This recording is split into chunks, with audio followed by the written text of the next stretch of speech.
Se va a cumplir cerca de un año desde que el Parlamento Europeo aprobó la resolución calificada como histórica por la que se reconoció el Tarajal como frontera sur de Europa y además se condenó a Marruecos por su amenaza híbrida sobre las ciudades autónomas. Los 4 principales grupos del Parlamento promovieron esta iniciativa. Entre ellos se encontraba el europarlamentario Juan Fernando López Aguilar, que defendió ante el Pleno la necesidad de aprobar esa resolución. Casi un año decimos que ha transcurrido desde que se aprobó. ¿Se ha quedado solo en una resolución o se ha conseguido poner el foco sobre las ciudades autónomas que ya por aquel entonces se reconoció que estaban abandonadas fuera del foco de la Unión Europea? La Unión Europea ha crecido y se ha hecho más compleja. Son 450 millones de ciudadanos europeos directamente representados por esta institución, que es la única legitimada por el sufragio universal. Y en la medida en que se ha hecho más ancha y más compleja, se ha hecho más preciso explicar que España tiene la única frontera terrestre con el vecino inexorable, que es el continente africano, que vive una explosión demográfica sin precedentes en la historia de la humanidad, ha duplicado su población en los últimos 50 años y la volverá a duplicar en los próximos 30. Y resulta que la única frontera terrestre con el continente africano la tiene España en Ceuta y Melilla, y es preciso llamar la atención sobre eso. Marruecos es nuestro vecino y Marruecos debe ser tratado con respeto. Por tanto, no fue una buena noticia condenar esa acción híbrida y exigir el restablecimiento de la normalidad. Sí lo es que España esté de nuevo conversando con Marruecos y cooperando con Marruecos en sus fronteras exteriores, en Ceuta y Melilla y en Canarias, suma prioridad. Pero desde luego es importante marcar el mensaje. Ceuta y Melilla son territorio español, son parte de la integridad territorial española, de la soberanía española, y por tanto son frontera exterior de la Unión Europea con África, y por tanto importaba a toda la Unión Europea marcar ese mensaje de solidaridad con las autoridades de Ceuta y Melilla, que lo vivieron en carne propia en la primera línea, y con el gobierno de España en sus esfuerzos para restablecer la normalidad, como efectivamente ha hecho. El parlamentario me comenta precisamente que se ha conseguido restablecer esa relación tan importante que es tanto para España como para la Unión Europea, con Marruecos, que es un socio estratégico. A raíz de ese acuerdo al que llegó el gobierno de Pedro Sánchez en marzo con el reino alauita, se consigue con ello que no se vuelvan a producir episodios como los del pasado mayo. Se garantiza la integridad de las ciudades autónomas, de las islas, y que no vuelva a ejercer una presión ni que vuelva a pretender la soberanía sobre las ciudades autónomas. Desde luego no dialogar, desde luego no cooperar no es una buena idea. Hacerlo, sí. Por supuesto que es preciso dialogar y cooperar con Marruecos, desde el mutuo respeto, y el mutuo respeto se define por sí solo. Exige respeto a la integridad territorial española, que comprende Ceuta y Melilla. Ninguna duda al respecto, ningún equívoco al respecto. No lo puede tener Marruecos ni remotamente presente que España tiene integridad territorial en Ceuta y Melilla, son parte de la soberanía territorial de España y por tanto importan a España y al conjunto de la Unión Europea. Pero son tantos los asuntos, es tanto el tráfico a través de esa frontera exterior, es tanta la vida cotidiana que está en juego, son tantas las relaciones comerciales, relaciones no solamente vitales y laborales, sino estratégicas en la lucha contra los tráficos ilícitos, en la lucha contra el narco, en la lucha contra la inmigración irregular en el conjunto del continente, en la medida en que está asociada al tráfico de personas y a la explotación de seres humanos, como se puso de manifiesto lamentablemente en ese ataque híbrido. Por tanto, el restablecimiento del diálogo y de la cooperación son la condición esencial, desde el respeto mutuo. Y ese respeto mutuo, subrayo, exige que Marruecos tenga absolutamente claro que no hay la menor duda al respecto de Ceuta y Melilla. No hay, por tanto, el menor equívoco, ni el menor margen para equivocarse. Marruecos puede tener en mente lo que quiera, pero de ninguna manera puede poner sobre la mesa nada que suponga una amenaza a la integridad territorial de España, que pase por Ceuta y Melilla, que son componente esencial de la soberanía territorial de España y de su integridad. Vamos a ir terminando, pero por último sí quiero preguntarle, a raíz de lo que ocurrió en junio del pasado año,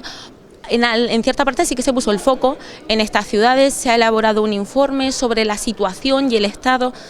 oportunidades, amenazas, bueno, y hay 3 pilares básicos que sustentan el informe que se presentará esta tarde, que aborda la eliminación de la excepción Schengen que tienen las ciudades, que ya se pidió en el año 90,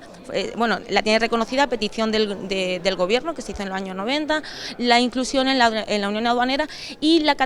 catalogación como ciudades ultraperiféricas. Respecto a esto, aunque son temas bastante amplios y complejos, sí que le iba a preguntar, sobre todo respecto a la primera, para que Ceuta y Melilla no tengan esa excepción Schengen, primero tiene que solicitarlo el gobierno.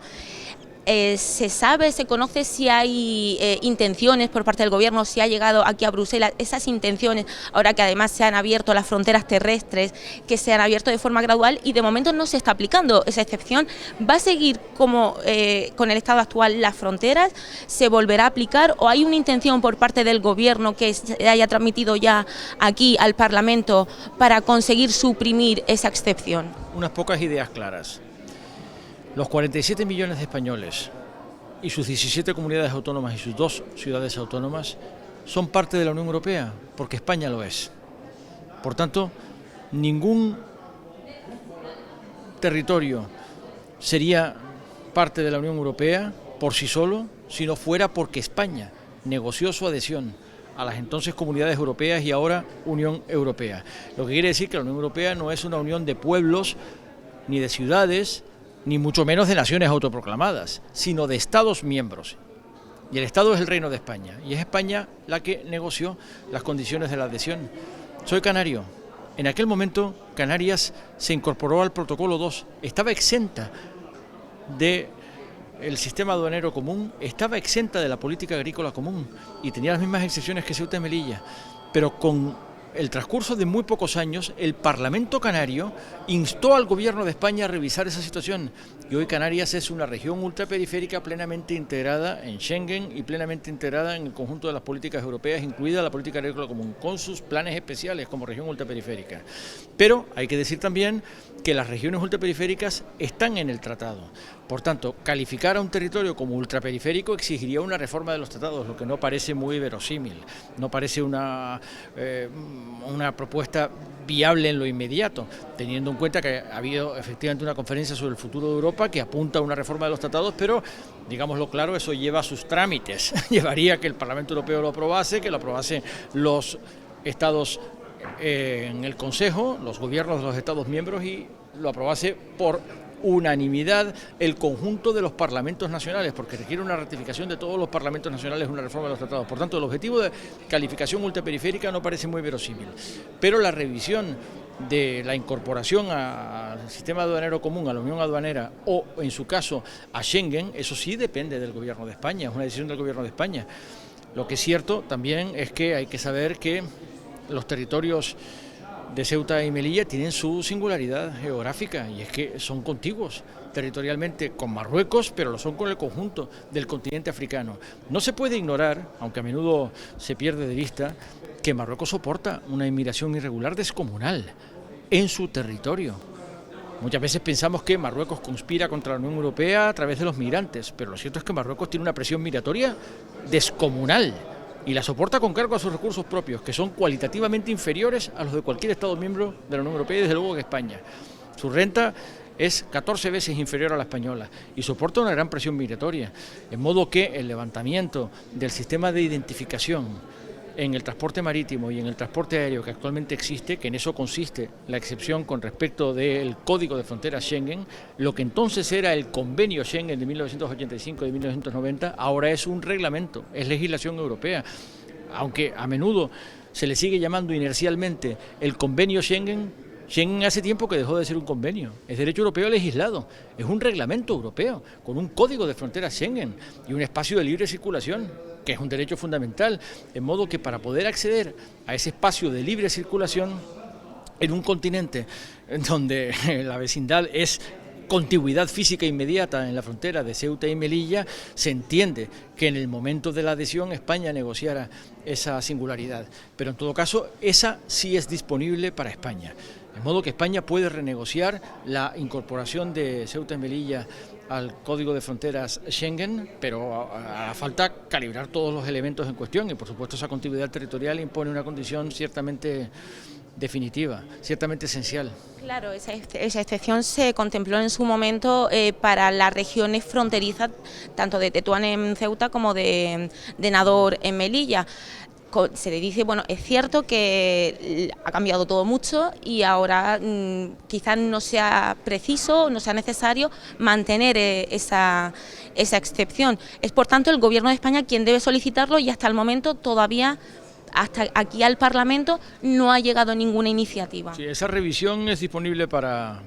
España como Estado miembro de la Unión Europea, porque hay que calibrar todos los elementos en presencia y esa contiguidad territorial supone aceptar, por tanto, la posibilidad de que la presión migratoria que soporta Marruecos pudiese descargarse en la medida en que acceder a Ceuta y Melilla, a partir de ahí libre circulación en el conjunto de la Unión Europea, significase libre circulación para toda la gente que está movilizada en el continente africano apuntando a través de Marruecos para entrar en la Unión Europea. Es una consideración que merece detenimiento, pero en todo caso lo que subrayo es que en estos momentos Schengen es derecho europeo legislado.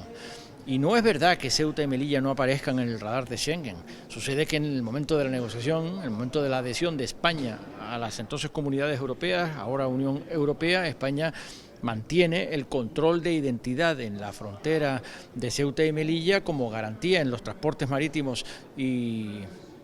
aéreos desde Ceuta y Melilla como garantía de identificación de las personas que puedan haber accedido a Ceuta y Melilla desde el continente africano. Por tanto, es una política que puede revisarse, pero requiere detenimiento. En cuanto a su calificación, insisto, como ultraperiférica, está en los tratados y eso requeriría, por tanto, un escenario de tiempo mayor. Por último, y esta sí que es la última, en caso de que el Gobierno de España la solicitase, usted que conoce a sus colegas aquí en el Parlamento, ¿sería viable que el Parlamento aprobase esa supresión a esa excepción que mantienen las ciudades autónomas? Normalmente las iniciativas legislativas se cargan de razón en su exposición de motivos y una vez que se adoptan el Parlamento Europeo la somete a tramitación porque el Parlamento Europeo es poder legislativo y de luego lo es sobre Schengen. Pero insisto que esta es una situación que merece detenimiento porque los ciudadanos que residen en Ceuta y Melilla y ostentan la ciudadanía española, la nacionalidad española, ostentan por tanto también la europea y están por tanto bajo la cobertura de su Carta de Derechos Fundamentales de la Unión Europea. Uno de los derechos fundamentales más apreciados de lejos de los europeos es la libre circulación, sin duda ninguna. Pero precisamente para hacerlo con todas las garantías en un territorio, insisto, singular, con unas características muy únicas, porque tiene contigüidad territorial con el continente africano, insisto, es la única situación en toda la Unión Europea que tiene esta característica, hay que decirlo muchas veces para que se oiga incluso en este Parlamento Europeo. Muchas veces se pierde de vista que la Unión Europea tiene una frontera terrestre con África y la tiene en Ceuta y Melilla. Y por tanto ese régimen especial que permite incluso que los residentes en Nador o en Tetuán puedan acceder a Ceuta y Melilla sin visado, a diferencia del conjunto de los marroquíes que sí lo requieren, es una singularidad que merece ser considerada con mucho tiento. Pero en todo caso es perfectamente disponible, insisto, para el Reino de España, que es el Estado miembro, el plantear esa incorporación de Ceuta y Melilla al espacio Schengen y al acervo Schengen.